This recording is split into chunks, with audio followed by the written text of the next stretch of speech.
Olá pessoal, tudo bem? Eu sou o professor William, vou trabalhar com vocês hoje a disciplina de História com o tema Brasil Colônia, que vai de 1500 a 1822. Então, antes de iniciar sobre o processo de conquista do Brasil, eu queria só explicar para vocês o que é o tema História, tá? História é a ciência que estuda o desenvolvimento do homem no tempo, tá? Para deixar isso bem claro para todos. E a partir disso, nós vamos iniciar com o nosso conteúdo. O Brasil Colônia ele se dá a partir de 1500 a 1822 com alguns parênteses, tá? No conteúdo que eu estou passando para vocês, apresenta que Pedro Álvares Cabral chega aqui no Brasil em 1500 com uma frota, né, vinda de Portugal.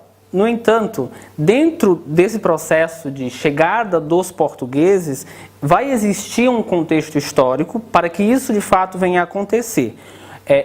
Como, por exemplo, a expansão marítima que está surgindo, né, na Europa, a busca por metais preciosos, né, e a perspectiva de novas rendas para a coroa portuguesa.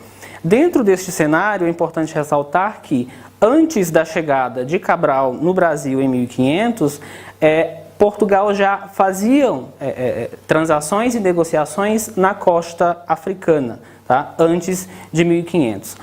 Um outro fator também interessante de ser ressaltado é que na Europa, naquele momento, né, nós formos analisar 1500, aí, século XVI, a Europa estava passando por grandes transformações políticas, econômicas e sociais. Dentro deste cenário, nós vamos ressaltar a questão do absolutismo, as reformas religiosas, tanto a reforma religiosa quanto a contra-reforma, tá? E o renascimento cultural. Antes dos portugueses chegarem aqui, né, nós não podemos deixar de mencionar isso, de que já existiam pessoas, o Brasil ele já era ocupado. O que existe aí uma grande diferença quando se é abordado o processo de descobrimento, né? É importante que a gente não utilize mais esse processo porque o Brasil já era ocupado, né? Ocorre aí um processo de exploração. Tá? Então, os termos eles vão se adaptando, né, no decorrer dos anos e com a mudança de novas mentalidades. Quando os portugueses chegam aqui no Brasil, né, eles se deparam com uma nova realidade, porque na Europa tinha uma determinada relação social, né, uma estrutura social totalmente diferente da que eles viram quando chegaram aqui no Brasil. Eu até separei um trecho da carta, que é a carta de conquista, a carta de apresentação desses descobridores, desses exploradores, enviadas ao rei de Portugal na época, que é chamada a Carta de Pero Vaz de Caminha, tá? Em que ele fala sobre as características destes indígenas que aqui habitavam. Tá? Ele acaba mencionando sobre a fisionomia, sobre o comportamento, ele também faz essa relação sobre a natureza, né, de que era totalmente diferente com a realidade que eles tinham lá na Europa naquele período. Tá? Pode passar.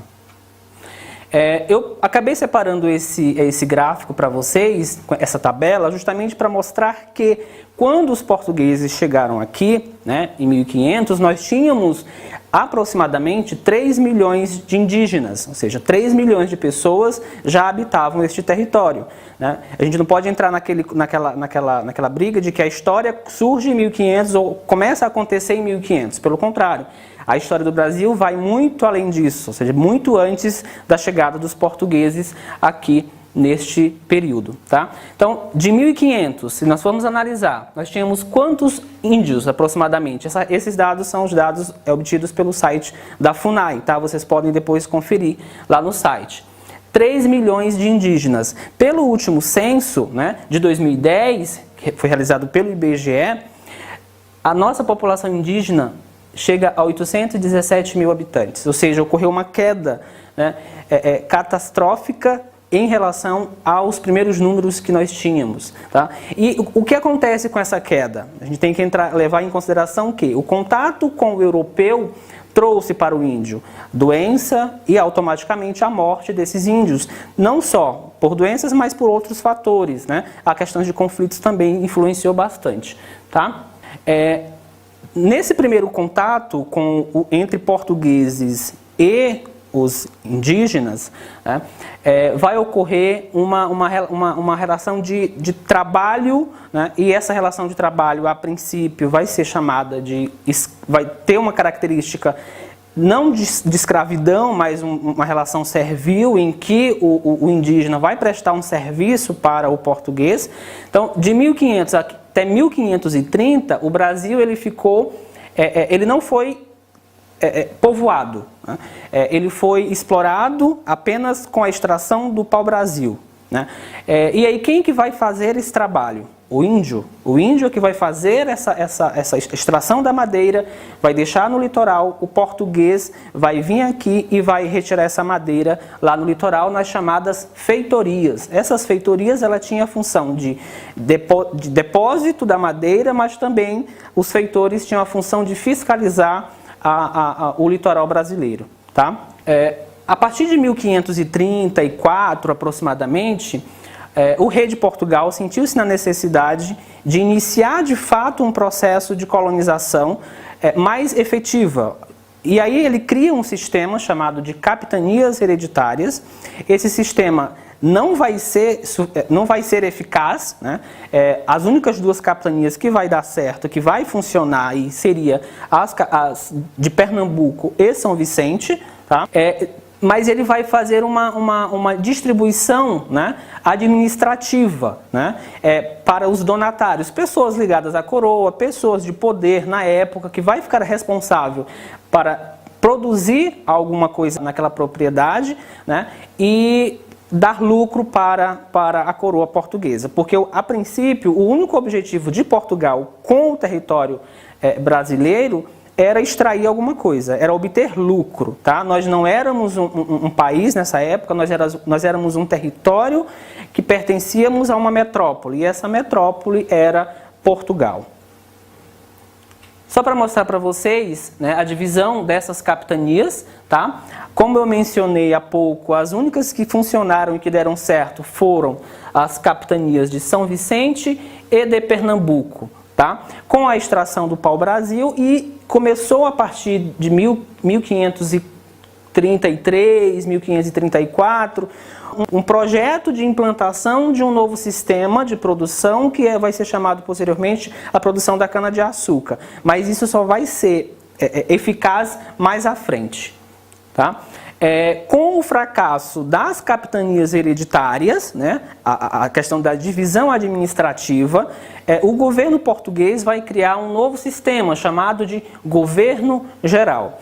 O território vai ter uma capital, essa capital vai ser a primeira capital da colônia, que vai ser Salvador, tá?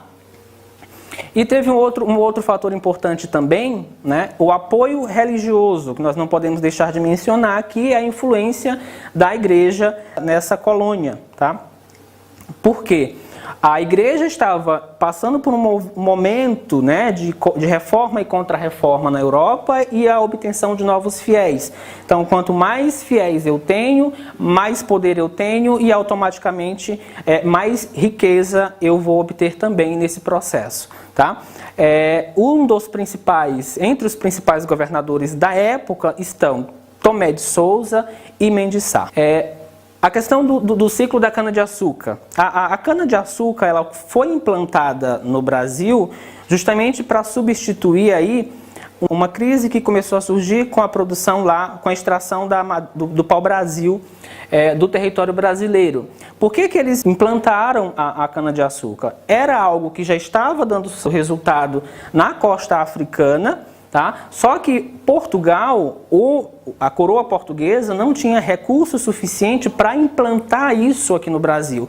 Então eles acabam implantando os engenhos em parceria com os holandeses, né? E o sistema de implantação aqui na cana-de-açúcar vai ter uma característica específica, que é o sistema de plantation, tá? Quais são as características?